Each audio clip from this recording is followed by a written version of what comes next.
Roland Ris, Strasbourg retenu pour la candidature française à l'Euro 2016. Est-ce que vous étiez vraiment inquiet? Je ne peux pas dire que j'étais inquiet, mais lorsque le résultat n'est pas tombé, il y a toujours une incertitude. Je suis heureux aujourd'hui, effectivement, que cette première incertitude ait été levée.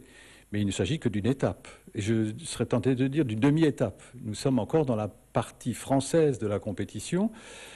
L'étape suivante, ou la demi-étape suivante, ce sera effectivement la désignation des 9 villes qui seront titulaires, en quelque sorte, pour organiser les matchs de l'Euro 2016. Il n'y a pas des petits bruits de couloir? Ça n'a pas un petit peu filtré du côté de la Fédération française de foot? Vous ne savez pas si vous êtes déjà dans les 9? J'aimerais bien le savoir, mais malheureusement, je ne le sais pas. J'ai confiance parce que je pense que Strasbourg a des atouts que les autres villes n'ont pas, et un de ses atouts principaux, c'est évidemment sa vocation européenne et internationale. Et quoi qu'on en dise, c'est à Strasbourg qu'il y a le Parlement européen, qu'il y a le Conseil de l'Europe, qu'il y a la Cour européenne des droits de l'homme, qu'il y a l'Eurocorps et d'autres institutions. Ça, je crois que c'est un atout pour Strasbourg, dans la compétition des villes françaises, mais c'est aussi un atout pour la France dans la compétition des nations européennes pour organiser l'Euro 2016. Alors justement, est-ce que la version capitale européenne, ça peut pas être un petit péché d'orgueil pour Strasbourg, un excès de confiance, quand on sait que dans le Grand Est, il y a aussi Nancy. Nancy, c'est la ville de Michel Platini, le président de l'UEFA. Je suis un ancien sportif et encore un sportif aujourd'hui. Vous avez raison, il ne faut pas crier victoire trop tôt. Et cette mobilisation que, avec Jacques Bigot, le président de la communauté urbaine, nous avons essayé d'organiser avec l'ensemble des collectivités alsaciennes, toutes tendances politiques confondues, avec les forces vives de la région et notamment les milieux économiques, avec aussi bien sûr les 60 000 supporters du football et pratiquants du football en Alsace.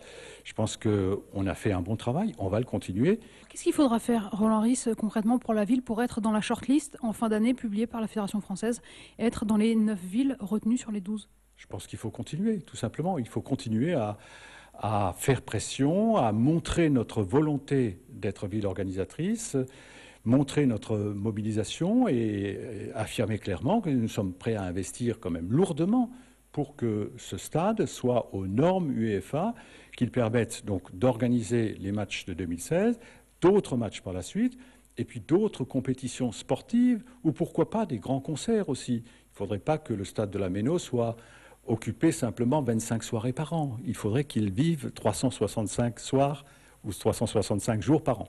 Merci. Roland Ris, prochaine étape pour la ville de Strasbourg, ce sera donc en fin d'année. Ça va changer beaucoup de choses, la candidature de Strasbourg à l'Euro 2016, dans la candidature française, notamment du côté de la Méno. Le stade va devoir se mettre aux jauges européennes, notamment atteindre la jauge des 36 000 places et se mettre aux normes de l'UEFA. Qu'est-ce qui va changer du côté de la Méno et autour? La réponse avec Mathieu Champvillard.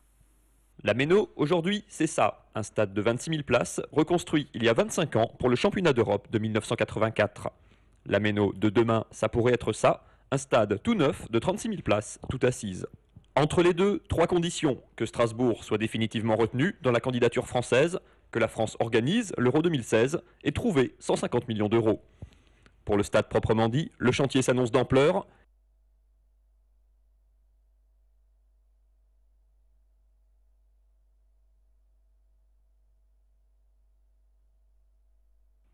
Le site actuel, stade, parking et terrain d'entraînement, représente 19 hectares traversés par le Crimery, un cours d'eau qui devrait être dévié pour gagner de la place derrière l'actuelle tribune Est. Côté aménagement, plus de loges et d'espace pour les partenaires, plus de locaux de réception et plus de place pour les médias. La pelouse, enfin, pourrait être synthétique, une solution à un problème récurrent de ces derniers hivers qui contraignait à bâcher le terrain. Le prix du bijou est aujourd'hui évalué à 150 millions d'euros. La ville de Strasbourg se dit prête à en fournir 110 et attend le reste de l'État. Problème, l'enveloppe annoncée par le Premier ministre s'élève à 150 millions pour l'ensemble des 9 stades, soit en moyenne 3 fois moins qu'espéré, insuffisant pour les maires des villes concernées.